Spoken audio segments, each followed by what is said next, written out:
You get $1, Dad. My son said it with a smirk that cut deeper than a knife. His words echoed off the walnut walls of the attorney's office and seemed to hang in the air like smoke. The lawyer's hand froze over the page. My daughter stared at the floor, cheeks burning, as if she had been caught stealing sunlight. The clock clicked like a judge's tongue. Then the lawyer turned the page, and his face went pale, a paper mask trembling on his bones. He blinked twice as if his eyes were trying to wake him up. I did not say a word. I just folded my hands and waited, because waiting has always been my hardest and strongest skill. My name is Thaddeus Hale. I am 68 years old, and I come from a patchwork life stitched together with graveyard shifts and second chances. I spent 30 years climbing power poles for the utility company in Denver, hands cracked from the cold and heart warm from the thought of coming home. I married young and stayed married long. My wife, Lorena, was a force, the kind of woman who would plant roses in a parking lot and make them bloom. When her startup took off late in life, I took my pension and became her quiet shadow, the man who made coffee at dawn and soup at midnight, the man who drove her to pitch meetings and sat in the car with a book because I was proud to be there, even in the parking lot. The conference room smelled like lemon oil and old money. The blinds were half closed, turning the October light into thin gray strips across the table. Across from me sat my son, Cashin, in a suit so sharp it could draw blood. He had always loved edges. He grew up in a house with food on the table and bills paid early, and he wore confidence like a coat he never had to buy. Next to him sat my daughter, Reverie, who kept her hands in her lap and her mouth on lock, the way quiet people do when they know too much. On the credenza stood a framed photo of the lawyer, shaking hands with some judge, both of them smiling the same careful smile. I could hear my own breathing, slow and steady, the way the lungs of a mountain moved beneath the trees. Cashin glanced at me like I was a TV stuck on an old channel. He repeated himself, softer but crueler. $1, Dad. Lorena left you $1. His lips curled at the end of the sentence, and I felt the boy I raised vanish into the man who had taken his place. I remember buying him a used drum kit with money I did not have, just to keep him home and out of trouble. I remembered holding a flashlight under the hood of his first car, while he cussed the bolts, and I swallowed my laughter. I remembered the night he called from college, crying, and I drove 7 hours with a toolbox and a pie, because I did not know which he needed. Watching him now, I wonder where that boy had gone and who had told his man that kindness was a kind of weakness. The lawyer, Mr. Whitcomb, smoothed his tie and cleared his throat. The last time I saw a man look that sick, he was about to tell me we had lost a line worker on a storm call-out. He read again, slower, as if he hoped the letters might rearrange into mercy.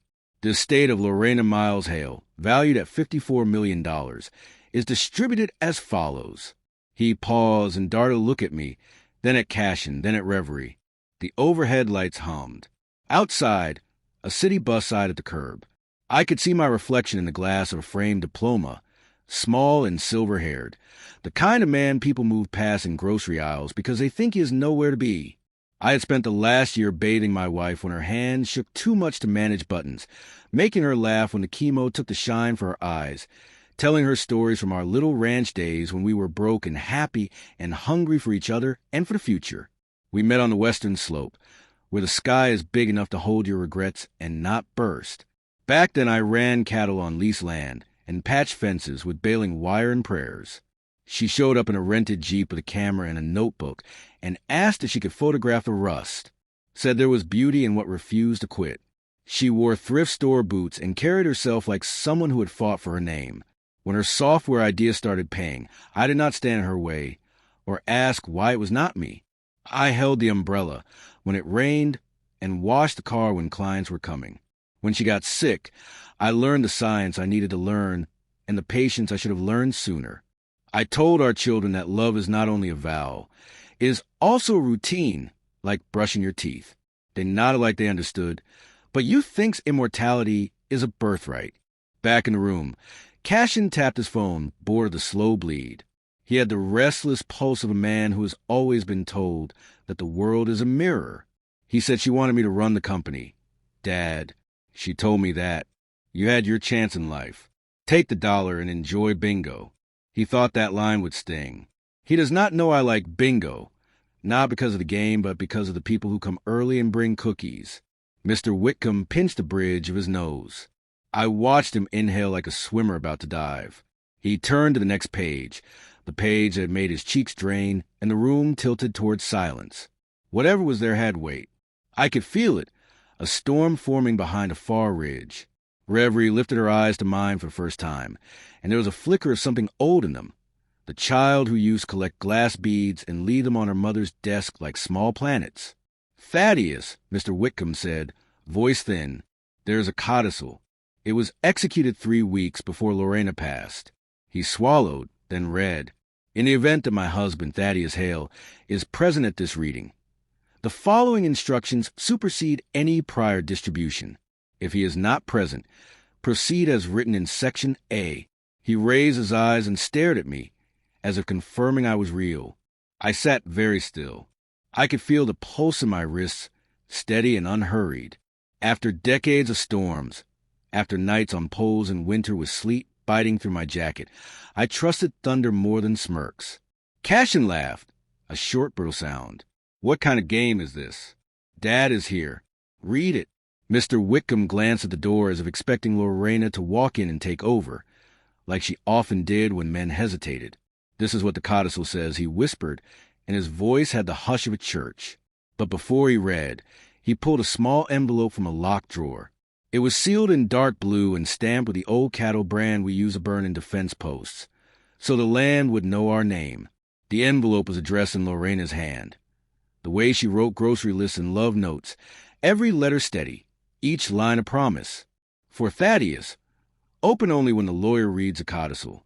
Cashin reached forward, but the lawyer drew the envelope back, like a mother pulling a child from traffic. This is for Mr. Hale alone.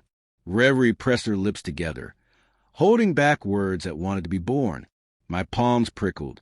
Somewhere outside, a siren went by and faded into a long, thin thread.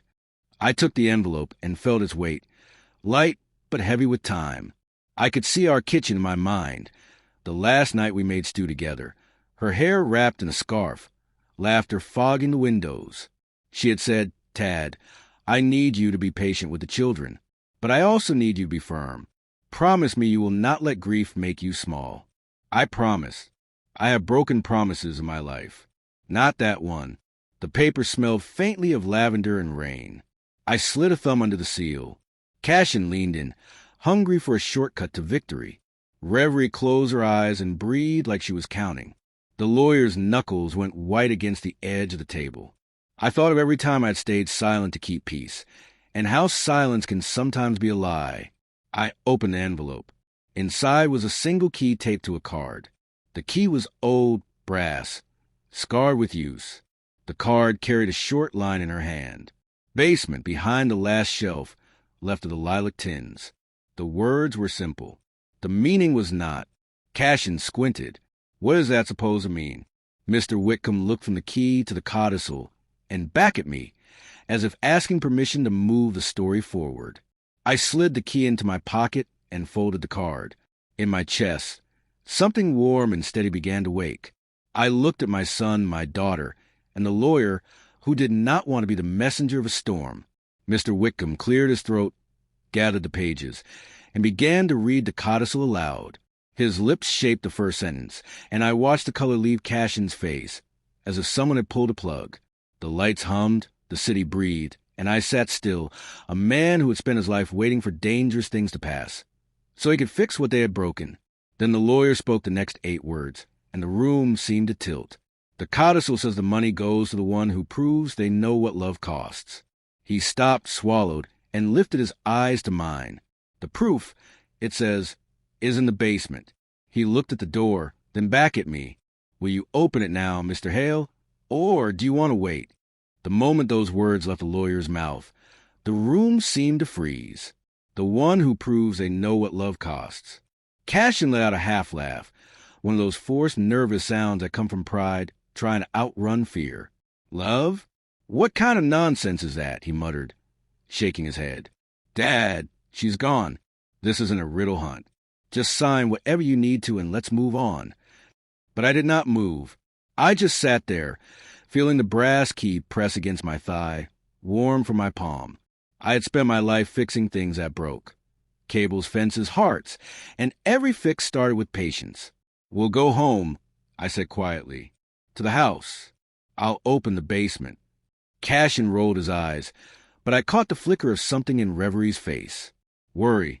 Hope. Maybe both. Outside, the Denver wind was sharp and dry, scraping at the edges of October.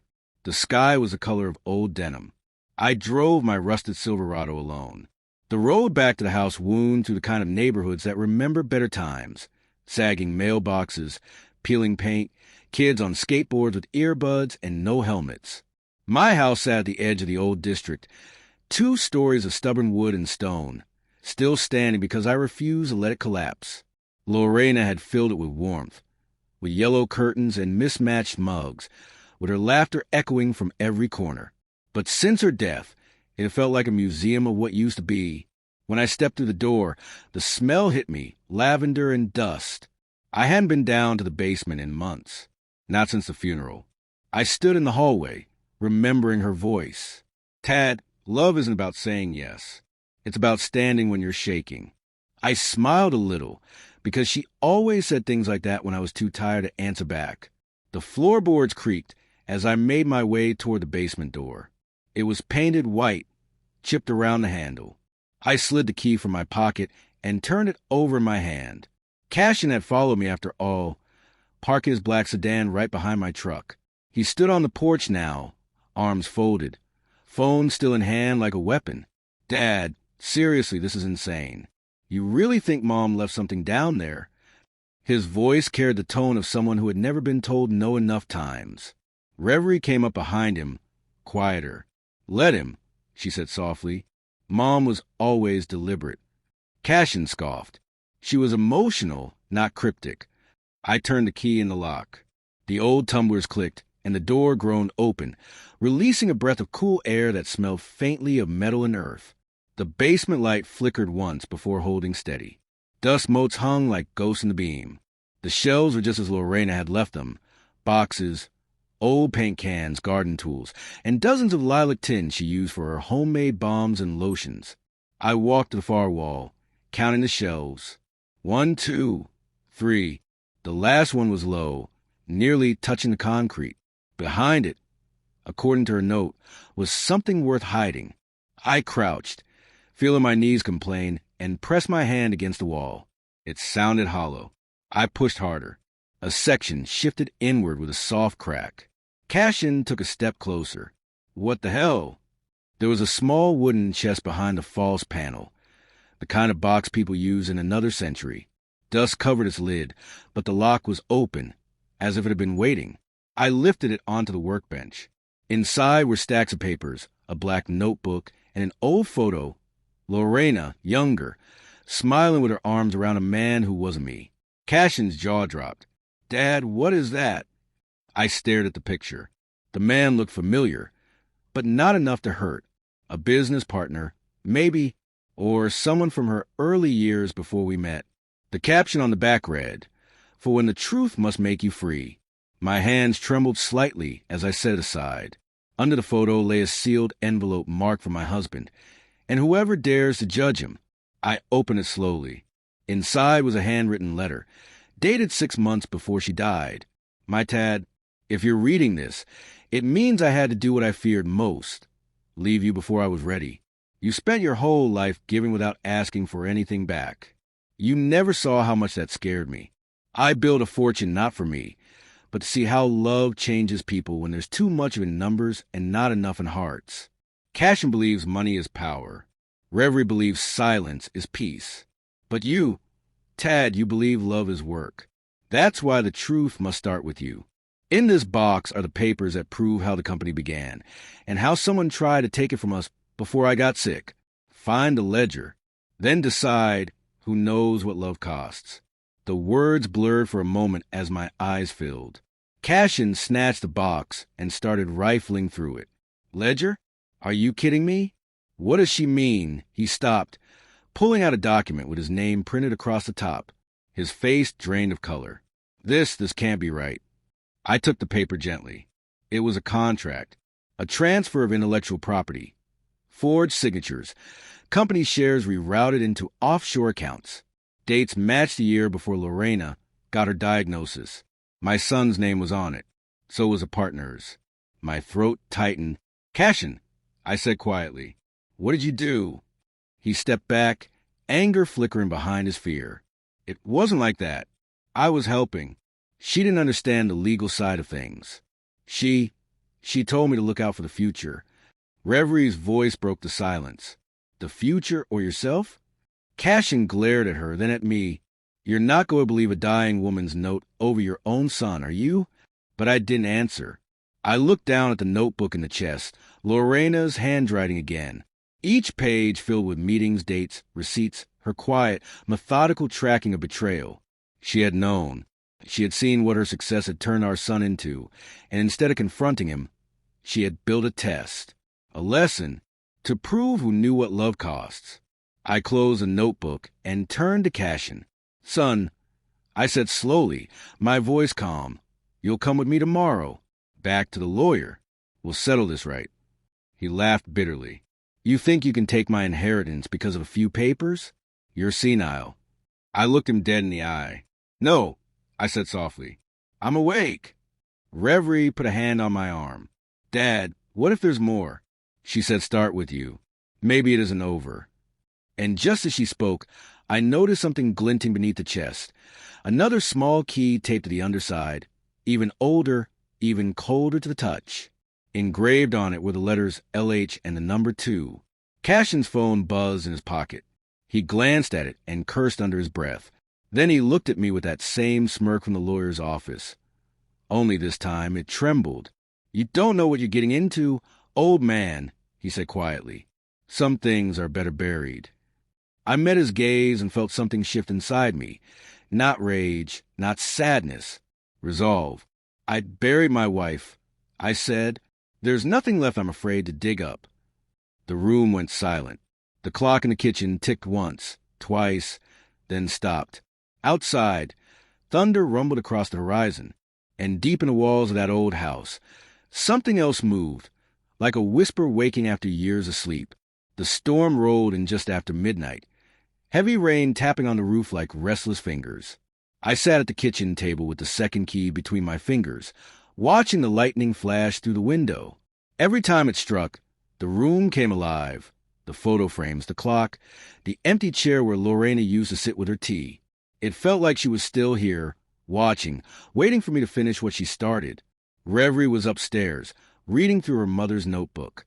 Cashin had left hours ago, slamming the door so hard the porch light flickered. I didn't stop him. I knew that kind of anger, the kind that grows from guilt. He'd be back. Men like Cashin always come back, not for forgiveness, but for control. I turned the small brass key over my hand again. LH2. It wasn't from the house. I knew every lock in this place. The barn, the shed, the safe. This key belonged somewhere else. Somewhere Lorena had gone without telling me. The sound of footsteps on the stairs pulled me out of my thoughts. Reverie appeared, a blanket draped over her shoulders. She looked tired, her dark hair pulled into a messy bun. "Dad," she said softly, "I think I found something." She handed me a folded page from the notebook. On it was a map, rough, hand-drawn but unmistakable. The address written at the bottom made my chest tighten. Larimer House Storage. I read aloud. Unit 2. Reverie nodded. She must have kept something there. Maybe that's where the rest of this proof is. I leaned back in my chair. She didn't trust many people toward the end. Maybe she didn't even trust herself. Reverie hesitated before speaking again. Cashin's name showed up a lot in her notes, Dad. And not just as her son. It looked like she was documenting meetings, things about ownership transfers, lawyers, and she stopped, biting her lip. Threats. I stared at her, my heart sinking. Threats? From who? She didn't say directly. But it's written here. If Cashin can't convince me, he'll find someone who can. The rain outside turned to hail, tapping harder now. My chest felt tight. I stood slowly and went to the back door, looking out into the dark yard. The lights from the neighbor's porch flickered in the distance. "Tomorrow," I said finally, "we'll go to that storage unit tomorrow morning." Reverie nodded and started to turn back toward the stairs, but she paused. "Dad," she said softly, "why didn't you ever tell us how hard things were for you and Mom? The nights you worked 2 jobs, the bills, the everything." I smiled faintly, though my throat burned, because when you love someone, you don't show them the weight you're carrying. You just carry it until they can't tell it's there. Her eyes glistened. "She loved you, Dad.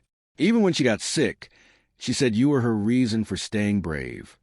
I nodded, but the ache in my chest deepened. "Go get some sleep, sweetheart," I murmured. "Tomorrow we'll finish this." Morning came gray and cold. The storm had left puddles in the driveway, and the air smelled of wet earth. I packed Lorena's notebook, both keys, and the forged contract into an old leather satchel. Reverie climbed into the passenger seat, her eyes focused on the road ahead. Neither of us spoke much. The silence between us wasn't heavy. It was cautious, like the calm before confession. Larimer House Storage sat on the outskirts of the city, a long row of steel doors, each painted dull blue. A woman in a yellow raincoat was sweeping the walkway when we arrived. She looked up, squinting. "You folks need something?" "Unit 2, I said, holding up the smaller key. "Should be under the name Lorena Hale." She checked a clipboard, then nodded. "Yep, been a while since anyone came for that one. Follow the row on your right." Unit 2 was near the end, a bit rusted, its padlock glinting dully in the pale light. The key slid in easily. My hand shook slightly as I turned it. The lock clicked open. Inside, the air was cool and dry. Boxes were stacked neatly against the walls, labeled in Lorena's tidy handwriting. Taxes, photos, patents, investors. But in the middle of the floor sat a single chest, black steel, with a sticker that read Hale Innovations, Private. I knelt down, ran my fingers over the lid, and lifted it. Inside were folders, each one filled with documents stamped confidential. At the top was a thick manila envelope with my name written across it. "Dad," Reverie whispered, pointing to the corner of the unit. "Look." There was a small security camera mounted on the wall, red light blinking. "She had this place monitored," I said quietly, "even after she got sick." I tore open the envelope. Inside were dozens of pages, old financial statements, emails, and letters. At the very bottom was a USB drive taped to a note. "If they deny it, play this." My pulse quickened. She recorded something. I murmured. Reverie pulled her phone out. "We can play it here." We sat on the cold concrete floor. She connected the USB with an adapter and tapped the video file. The screen lit up, and there was Lorena, sitting in her study, a scarf around her head, her face pale but her eyes sharp. "My name is Lorena Hale," she began, her voice calm and steady. "If you're seeing this, then my health has failed, and the people I love most are sitting in a room deciding what matters more, money or love." She paused, breathing shallowly. "Cashin, if you're here, you've already made your choice. You tried to sell what we built together. You told yourself it was business. But love, my dear boy, is not a business transaction. You cannot inherit what you tried to steal." Reverie gasped. My throat tightened. On the screen, Lorena looked directly into the camera. "Tad," she said softly, "the documents in this box will clear your name and protect everything I built in yours. The lawyer knows what to do once you bring him these files. If Cashin contests the will, the truth will be public." Then she smiled, faint, tired, but proud. "Love is work, Tad. You always said that. Now it's your turn to finish what we started." The video ended. The screen went black. For a long moment, neither of us spoke. The only sound was the hum of the fluorescent light above us. Reverie wiped her eyes. She knew everything. She planned this. I closed the laptop and exhaled slowly. She always did. But before we could move, a sound echoed from outside, a car door slamming. Footsteps, then a voice I knew too well. "Dad, open up." Cashin. He was standing at the entrance of the unit, raincoat soaked, hair plastered to his forehead. His eyes darted from the box to the papers to the USB still plugged into phone. "What the hell are you doing?" he barked. Reverie stepped forward. "You need to leave, Cashin. Mom. Mom is gone," he snapped. "And if you think some stupid video changes anything." I stood up, holding the files. "She left proof, son. Enough to bury your lies and save what's left of this family." Cashin's jaw tightened. "You don't get it, do you? That company, her fortune, was already promised. You're not taking it back." "Promised to who?" I asked. He hesitated, then smirked. "To people who don't like waiting." Reverie paled. "Cashin, what did you do?" Before he could answer, headlights swept across the unit. Another car pulled up, black, tinted windows. 2 men stepped out. Cashin took a slow breath, eyes darting between us. "Dad," he said quietly, "just hand me the files. No one needs to get hurt." I stared at him, heart pounding, rain hammering on the metal roof. "You really don't know what love costs, do you, son?" His face twisted. "And you really don't know when to let go." The 2 men started walking toward us. Reverie gripped my arm. "Dad, what do we do?" I looked down at Lorena's notebook, then at the USB drive still in my hand. "She left me a way out," I said softly. "She always did." I grabbed the box, shut the door of the unit, and turned to my daughter. "Run," I whispered. Thunder cracked above us as Cashin shouted my name, and the sound of boots on wet pavement echoed through the storm. Chapter 4. The rain came down harder, drumming on the steel roof like angry fists. I pulled Reverie behind a row of storage units, clutching the box to my chest. Cashin's voice echoed through the corridor, sharp and desperate. "Dad, you don't know what you're doing. They're not here for me. They're here for that."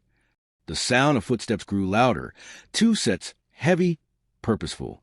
The men moved like they knew the layout, flashlights sweeping the walls, beams cutting through the rain.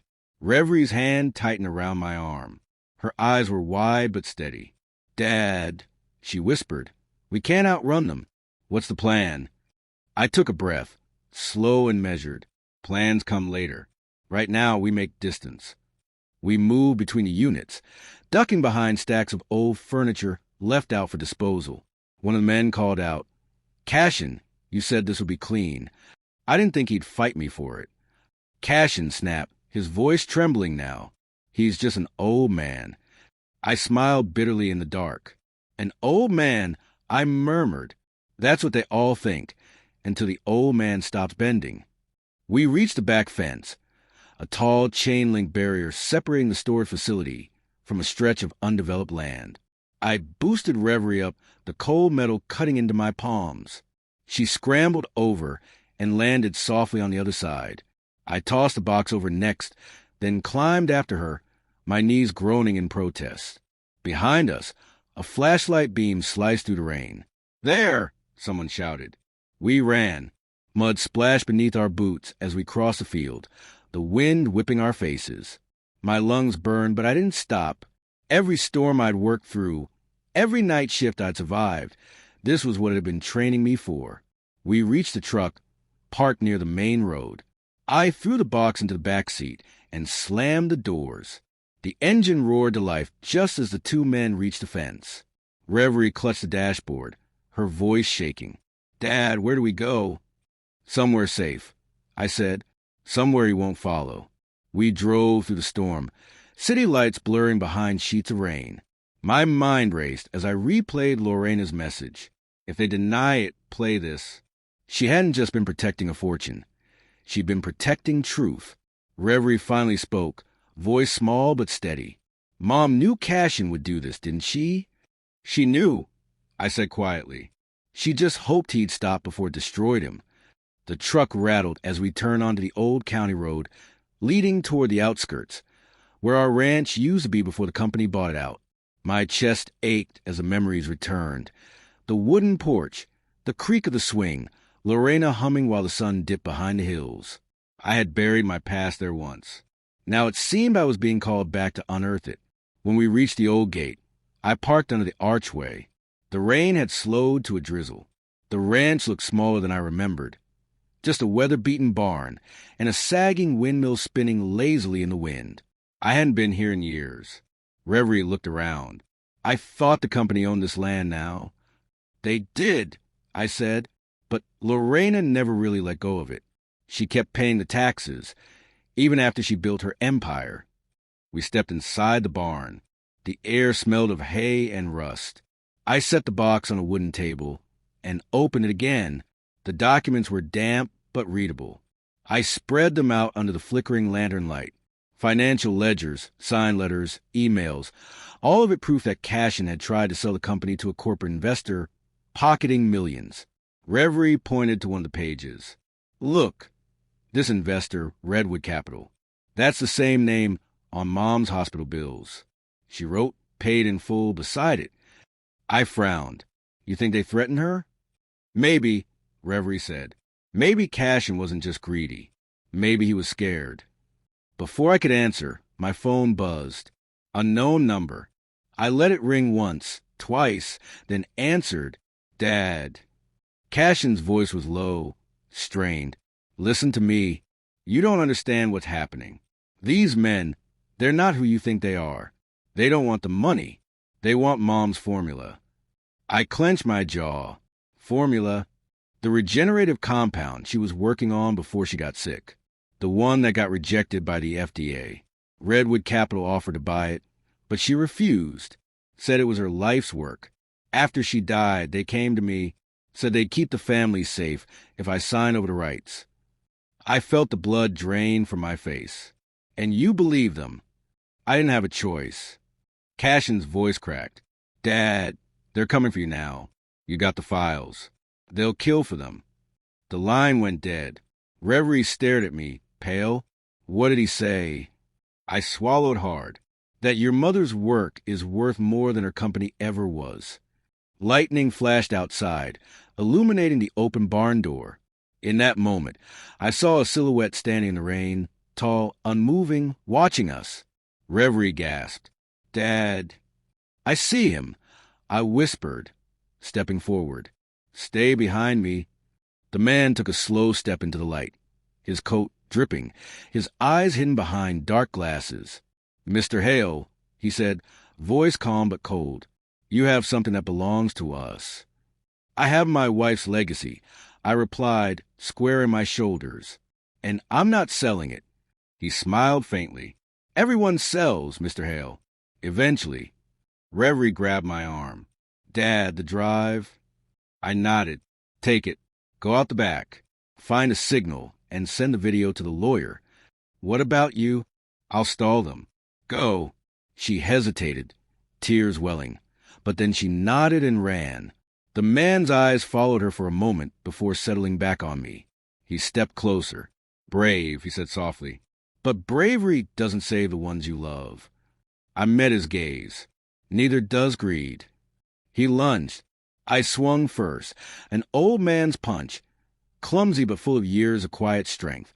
He stumbled, surprised, then hit me hard across the jaw. Pain exploded, but I stayed upright. I grabbed the nearest tool, a rusted crowbar, and slammed it down against the table, scattering papers like startled birds. Outside, I heard the whine of an engine, my truck. Reverie had gotten it started. The man turned, distracted for a split second. It was all I needed. I swung again. He went down hard, groaning. I didn't wait. I grabbed the box, the notebook, and ran into the rain. The truck's headlights cut through the dark, and Reverie leaned out the window, shouting, Dad, come on. I climbed in, clutching the files. As we sped down the muddy road, I looked back at the barn. Flames flickered inside. The lantern must have fallen. Within seconds, the old wood caught fire. The past was burning behind us. Reverie looked at me, breathless. Dad, what now? I stared at the horizon, where dawn was just beginning to break. Now, I said, voice steady, we show them what love really costs. But in my gut, I knew this wasn't over.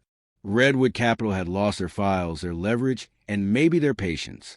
And my son, my own blood, was still caught in their web. Some debts, I realized, can't be paid in money, only in truth, and I was done waiting to collect it.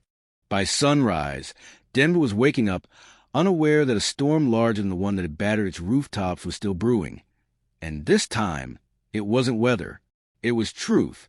Reverie and I sat in the truck outside a small diner on the edge of town. The open sign flickered, and the smell of bacon drifted through the damp morning air. My hand still shook as I stirred the coffee, though not from the cold. The bruise on my jaw ached each time I swallowed, a purple reminder that this was no longer just a family feud.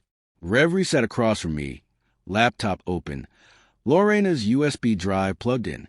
The lawyer, Mr. Wickham, was on a video call, his face pale and anxious. "Mr. Hale," he said, voice trembling, "I've watched the footage your wife recorded. It's explosive. If we release this, it will destroy Redwood Capital and everyone tied to it. Then we release it," I said simply. He adjusted his glasses nervously. "Sir, it's not that simple. Redwood has deep ties, political donors, judges, even hospitals. You'd need media protection, law enforcement oversight. If we move too soon, they'll silence the evidence before it reaches anyone credible." Reverie frowned. "So what are you saying? We just sit here while they hunt us?" "I'm saying," Wickham replied, "we need leverage. Something that makes them back off long enough to get the truth out." I leaned forward. "You mean Cashin?" He hesitated. "Your son is their only link to the fraud on record. If we can get him to testify, to confirm the transfer and name his contacts, they'll have no choice but to back down." Reverie's eyes widened. "He'll never agree." "Then we make him," I said. Wickham's face softened. "Mr. Hale, you've already been through so much. Don't put yourself in danger again." I smiled faintly. Danger doesn't scare me. Regret does. The screen flickered and disconnected. I sat back, staring out the diner window. The morning light caught the edges of the mountains, soft and gold. Somewhere out there, my son was running out of time, and so was I. We found Cashin that afternoon at a hotel off Colfax Avenue, the kind of place where curtains never open and secrets never leave. His car was parked out front, a black luxury sedan now splattered with dried mud. Reverie stayed in the truck, watching through the windshield. I walked inside, the clerk barely glancing up. Room 214. I knocked once, twice. "Cashin," I called. "It's me." For a moment, silence. Then the chain rattled, and the door opened just enough for me to see his eyes, red, tired, hollow. "Dad," he muttered, "you shouldn't have come." "I didn't come to fight," I said quietly. "I came to say what's left." He hesitated before letting me in. The room was a mess. Takeout boxes, open suitcases, paper scattered across the bed. He looked thinner than he had yesterday, as if guilt had carved him overnight. "You don't understand," he began, pacing. "They're not going to stop. Redwood doesn't care about us. They just want Mom's work. They said once they have it, they'll leave us alone." "They said that to you," I replied, "because they knew you were desperate enough to believe them." He stopped, shoulders trembling. What was I supposed to do, Dad? Watch her die while she refused to sell the formula that could have saved her? I begged her to take their deal. She wouldn't. She said love wasn't supposed to be for sale. But what if love could save a life? My throat tightened. "And what did they promise you for betraying her?" He looked at me then, tears brimming. "Enough money to buy her treatment in Germany. But by the time they sent it, she was already—" He stopped, voice breaking. She was already gone. The truth hit me like a wave. My son hadn't been driven by greed alone. It was grief twisted into a deal with the devil. Lorena had known. She hadn't punished him. She had forgiven him in the cruelest, kindest way possible, by letting him face himself. I stepped closer and placed a hand on his shoulder. "Son," I said softly, "we can fix this, but you have to tell the truth. All of it." He looked up, shaking his head. "You don't know them, Dad. They don't forgive. Neither does love when it's betrayed," I said. He sank onto the edge of the bed, face buried in his hands. "You'll never make it out of this. They're probably already watching us." That was when the phone on the nightstand rang. Cashin froze. The screen showed a block number.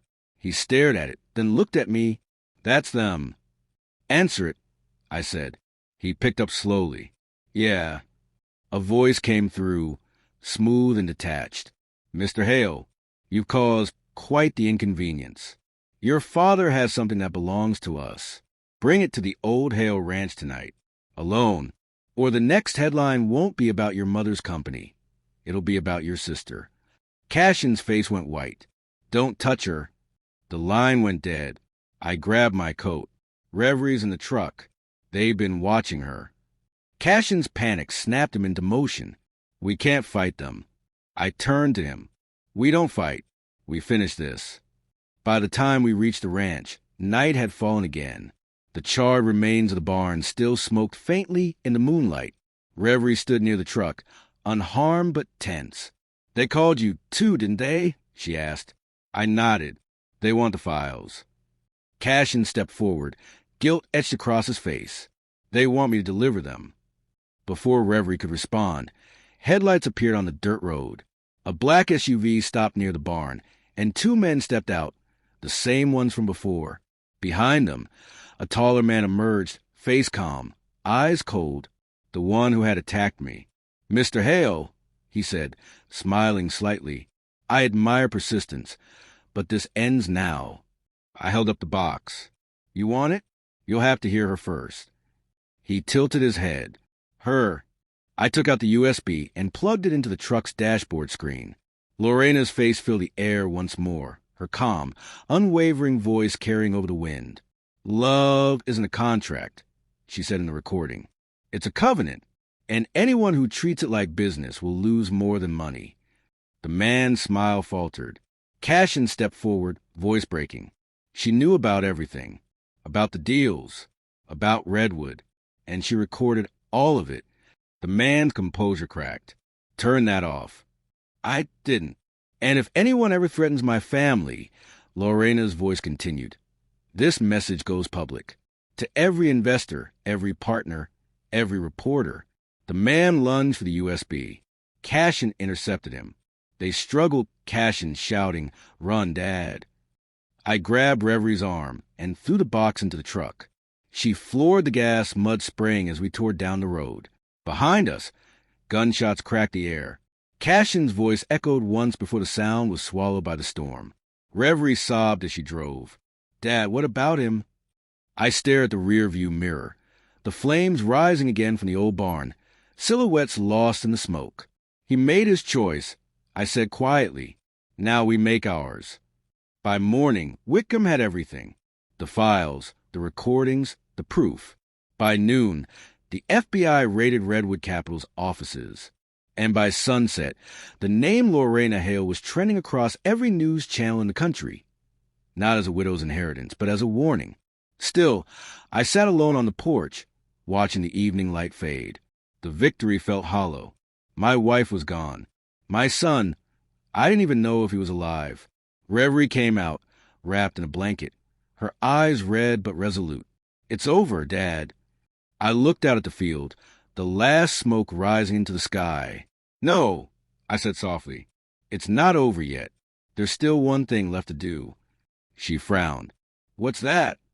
I took a deep breath, pulling the small envelope from my pocket, the one Lorena had left sealed inside the box. "The last one. Find out what love really costs," I whispered, and I opened it. Inside was a single piece of paper, a deed, signed in her hand. Transfer of ownership. Hale Innovations to Thaddeus and Reverie Hale. Effective upon truth proven. My hands trembled. Reverie gasped. She gave it to us. I murmured, "All of it." But beneath her signature were 4 words that stopped my heart cold. "Cashin knows where I am." I looked up toward the horizon and realized Lorena's story wasn't over. The words blurred before my eyes. "Cashin knows where I am." I read them again and again, hoping I was mistaken, hoping it was grief twisting my mind. But Lorena's handwriting was unmistakable, precise, deliberate, every loop and stroke steady. Reverie leaned closer, her voice trembling. "Dad, she's gone. What does that mean?" I didn't answer right away. The sky was bruised purple with sunset, the wind soft but uneasy. Somewhere in the distance, thunder muttered again. I felt that same quiet tension deep in my bones, The one I'd felt on the nights before a storm when I used to climb poles in freezing rain. The silence before everything breaks. She wrote this after she made the codicil. I said finally, after she'd changed the will. That means she was still alive when Cashin. Revery's eyes widened. You think she... I don't know what to think. I stood, clutching the letter. But if there's even a chance she's alive, I have to find her. Dad, she was gone. We saw. Did we? I interrupted softly. We saw a closed casket. No one but Cashin handled the arrangements. He insisted on a private service. Said it was her wish. Reverie covered her mouth, trembling. Are you saying Cashin faked it? I looked out at the darkening horizon. I'm saying your mother never did anything without a reason, and if she wanted to disappear, she had the power to make it happen. Reverie stepped closer. Then where do we start? I turned the letter over. On the back, faint but visible under the lamplight, was another note, almost hidden in the crease. Find the garden. The garden. My breath caught. The ranch garden. I whispered. When we lived here, Lorena had a small patch of land behind the barn where she planted herbs and wildflowers. She said it helped her think. Even after she built her empire, she'd drive all the way back here every few months to tend it. I hadn't set foot there since the fire. I grabbed a flashlight and motioned for Reverie to follow. The night was quiet now, the air thick with smoke and memory. We stepped over broken boards and past a charred barn until the outline of the old garden came into view, a rectangle of soil surrounded by cracked stones. I knelt, brushing away ash and weeds. Something metallic caught the light, a small brass plate, half buried in dirt. I pried it loose and found an inscription etched beneath the soot. Truth, like a seed, only grows in the dark. My hands shook as I dug deeper. The earth was damp and cold. After a few minutes, my fingers struck something hard, a box, metal and sealed with rust. Reverie helped me pull it free. Do you think it's... Only one way to know. I pried the latch open with a screwdriver from the truck. Inside was a single folder, wrapped in plastic to keep it dry. I peeled it open carefully. Inside were photographs, grainy security images of a medical facility. The header read Riverside Recovery Center, Utah. Reverie frowned. That's not a hospital. It's one of those private clinics, isn't it? I nodded slowly, flipping through the papers. There were medical forms, dated months after her supposed death. Her signature appeared again. Not forged. Real. My pulse thundered in my ears. She's alive. Reverie covered her mouth, tears brimming. She faked her death to protect us. And Cashin knew, I said quietly. He must have helped her disappear. That's what she meant by Cashin knows where I am. But why hide it from you? Reverie's voice cracked. I stared down at the papers, my mind racing. Because she didn't want me to follow. Because she knew if I did, they'd come after me and her. We stood there for a long moment, the weight of revelation sinking into the night air. Reverie finally whispered, Dad, we have to go. If Cashin's alive, he's in danger. And if Mom's alive, she's still in danger. I finished. We left before dawn. The drive to Utah was long and silent. The sky stretched pale and empty over the desert, the kind of landscape that makes you feel both small and eternal. Reverie slept most of the way, her head resting against the window. I drove with one hand on the wheel and the other gripping the letter. The words Cashin knows where I am burned into my mind. By the time we reached the outskirts of Ogden, the sun was high, glaring off the windshield. The facility sat at the end of a long gravel road, surrounded by high fences and pine trees. It looked peaceful from a distance, too peaceful. A woman at the front desk looked up as we entered. Can I help you? She asked politely. Yes, I said. I'm looking for a patient. Her name's Lorena Hale. Her smile didn't waver, but her eyes flicked the security camera in the corner. I'm sorry, sir. There's no one here by that name. I reached into my jacket and slid one of the photographs across the counter. Then why is she in your hallway security footage? The woman's face froze. She hesitated, then whispered, Wait here. She disappeared through a side door. Reverie grabbed my arm. Dad, this doesn't feel right. I know, I said, but it's too late to turn back. The door reopened, and two men stepped out, large, silent, the kind of men who don't blink much. One spoke. Mr. Hale, come with us, please. Revery's grip tightened. We're not going anywhere until you tell us where my mother is. The man looked at her, then at me. She's waiting. They led us down a long corridor that smelled faintly of antiseptic and pine oil. The walls were too clean, the air too still. At the end of the hall was a set of double doors. The taller man pushed them open. Inside was a garden, a real one, bright with lavender, rosemary, and lilacs. Sunlight streamed through glass panels in the ceiling. And there, sitting on a wooden bench near the far wall, was Lorena, older, thinner but alive. She looked up. Her eyes widened. For a moment, disbelief and relief collided in her face. "Tad," she whispered. My knees nearly gave out. I walked toward her, each step a lifetime. When I finally reached her, I cupped her face in my hands. She was warm. Real. Why? Was all I could manage. Why didn't you tell me? Tears shimmered in her eyes. Because if I did, you have come for me, and they would have found you, too. Reverie stepped closer, trembling. Mom, we thought you were gone. I had to be, Lorena said softly. Redwood would never stop. They needed me alive to finish the formula. Cashin helped me disappear. He promised to keep you both safe. Where is he now? I asked. Her face fell. He stayed behind. To buy time. The words hit me like a hammer. He's still with them, she said, voice breaking.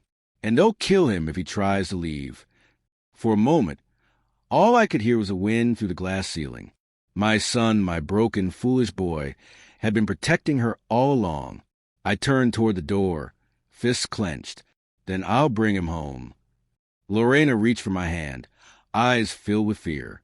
Tad, don't. You can't fight them alone.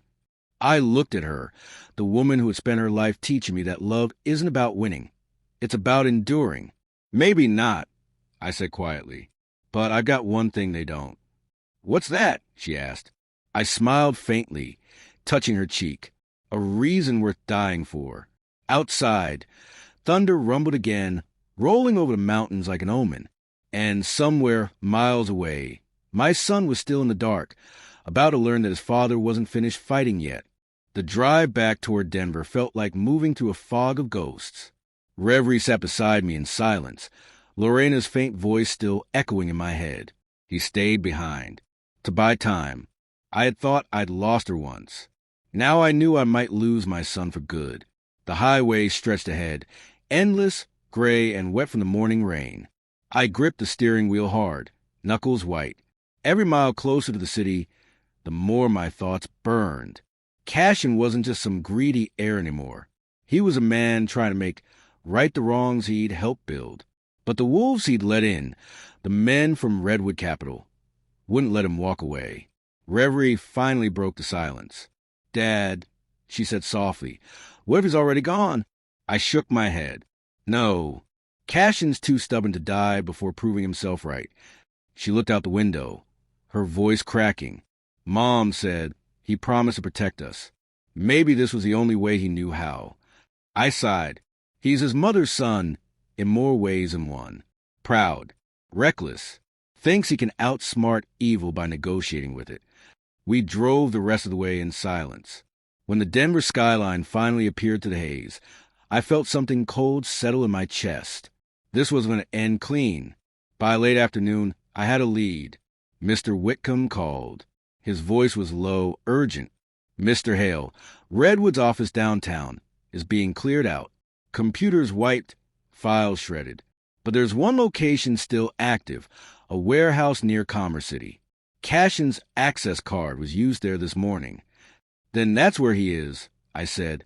Whitcomb hesitated. I shouldn't say this, but the FBI raid spooked them. They'll tie off loose ends before leaving the state. Be careful. I ended the call and started the truck. Reverie grabbed my arm. Dad, you can't just walk in there alone. I turned to her. I can, because I'm the only one they won't expect to fight back. Her eyes glistened. You can't lose him again. I smiled faintly. I don't plan to. She reached into the glove compartment and handed me Lorena's notebook. Then take this. If you don't come back, I'll make sure everyone sees the truth. I nodded once. That's my girl. The warehouse sat on the edge of an industrial park, surrounded by chain link fences and trucks that hadn't moved in years. The sign above the gate was faded. Hale Logistics, LLC. It hit me then. Redwood had used our name to cover their operations. Inside, the air smelled of oil and metal. A low hum echoed from somewhere deeper within. I crept through the shadows, following the faint sound of voices. He's stalling, one man said. We've given him every chance. If he doesn't hand over the formula, we make an example. Another voice, Cashin's, answered, hoarse but defiant. You'll never get it. The files are encrypted. My mother made sure of it. I followed the sound to a corner office overlooking the main floor. Through the cracked window, I saw him, bruised, hands tied to a chair, 2 guards nearby. The same man from the barn, the one who'd smiled through violence, stood over him, calm as ever. He placed a gun on the table. You got one more chance, Cashin. You give me the decryption key, and you walk away breathing. Cashin spat blood onto the floor.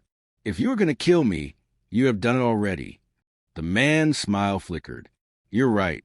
I'm patient, but my partners aren't. He picked up his phone, typing something. They've already gone for your father and sister.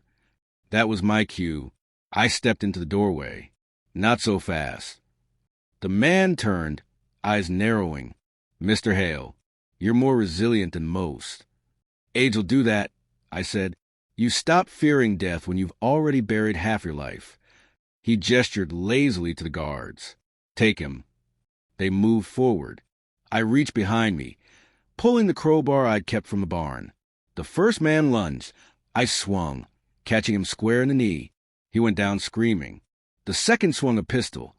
I ducked low and drove the crowbar into his ribs. He crumpled, gasping. Cashin stared at me, stunned. Dad, still think I'm just an old man? I muttered, cutting his ropes. He stood, shaky but alive. You shouldn't have come. I've been hearing that all week. I said, let's finish this. The man from Redwood took a step back, raising the gun. You're making a mistake, Mr. Hale. That formula could change the world. Not your world, I said. You'd sell it to whoever pays highest. That's not change. That's corruption with better branding. He aimed the gun squarely at my chest. You think you're some kind of hero? I met his gaze. No, just a husband who kept his promises. Then Cashin moved faster than I expected. He lunged at the man, grabbing his arm. The gun fired once, loud, deafening. Smoke filled the room.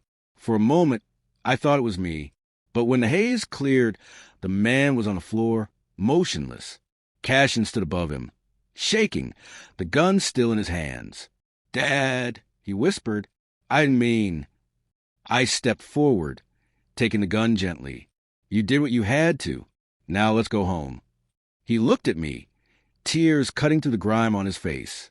After everything I did, after what I almost cost you, why are you still helping me? Because, I said quietly, love isn't earned. It's proven. We left the warehouse before the sirens came.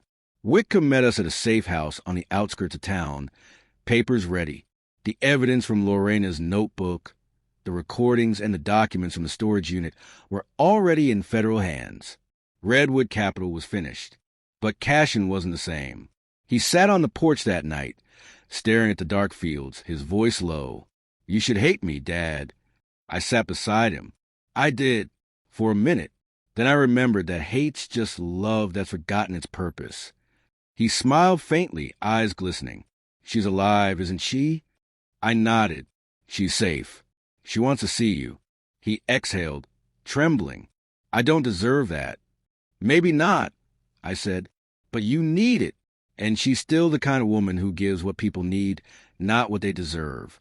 Reverie came out then, holding 3 cups of coffee. She handed one to her brother, without a word. He hesitated before taking it.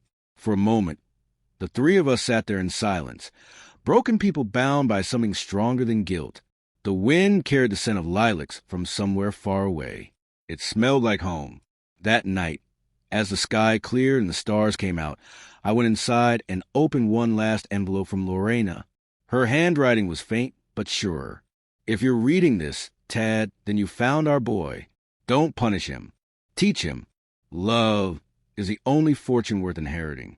I smiled through tears. You always at the last word. I whispered. Outside, I heard Cashin laugh softly for the first time in years. Reverie joined in, her voice bright against the dark. The storm had passed, but its lesson stayed. Love had cost us everything, and somehow given it all back. Still, as I looked at the horizon, I knew there was one last thing to do. Tomorrow, we'd drive to Utah. Lorena was waiting, and this time, the whole family would walk through that garden together. The next morning dawned clear, the sky washed clean after weeks of storms. The air carried that faint smell of rain meeting sunlight, the kind of morning that makes you believe the world might start over if you just give it a chance. We drove in silence toward Utah, the mountains rising like quiet sentinels along the horizon. Cashin sat in the back seat, head bowed, fingers twisting the edge of Lorena's letter. Reverie drove this time, her knuckles white against the wheel. Every mile we passed, I felt the weight of decades, mistakes, silences, sacrifices begin to loosen one knot at a time. When we reached the facility, the gates were open. The men who had once guarded the place were gone. Inside, the staff greeted us without surprise. Word had spread.